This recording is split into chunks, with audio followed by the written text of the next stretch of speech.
I got the idea to start Amazon 16 years ago. I came across the fact that web usage was growing at 2,300% per year. I had never seen or heard of anything that grew that fast. The idea of building an online bookstore with millions of titles, something that simply couldn't exist in the physical world, was very exciting to me. I just turned 30 years old, and I'd been married for a year. I told my wife, Mackenzie, that I wanted to quit my job and go do this crazy thing that probably wouldn't work, since most startups don't, and I wasn't sure what would happen after that. Mackenzie, also a Princeton grad and sitting here in the second row, told me I should go for it. As a young boy, I'd been a garage inventor. I'd invented an automatic gate closer out of cement-filled tires, a solar cooker that didn't work very well out of an umbrella and aluminum foil, baking pan alarms to entrap my siblings. I'd always wanted to be an inventor, and she wanted me to follow my passion. I was working at a financial firm in New York City with a bunch of very smart people, and I had a brilliant boss I much admired.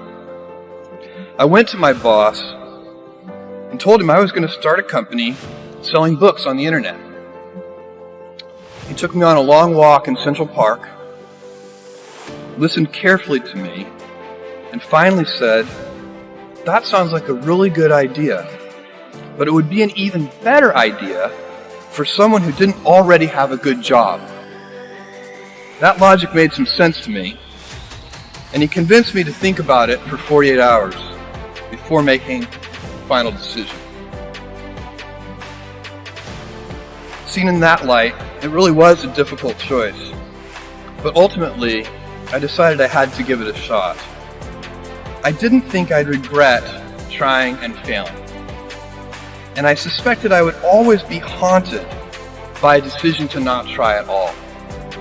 After much consideration, I took the less safe path to follow my passion, and I'm proud of that choice.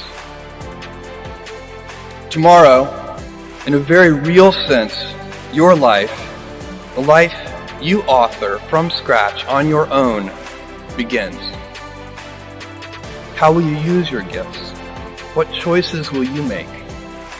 Will inertia be your guide, or will you follow your passions? Will you follow dogma, or will you be original? Will you choose a life of ease, or a life of service and adventure? Will you wilt under criticism, or will you follow your convictions? Will you bluff it out when you're wrong, or will you apologize? Will you guard your heart against rejection, or will you act when you fall in love? Will you play it safe, or will you be a little bit swashbuckling? When it's tough, will you give up, or will you be relentless? Will you be a cynic, or will you be a builder?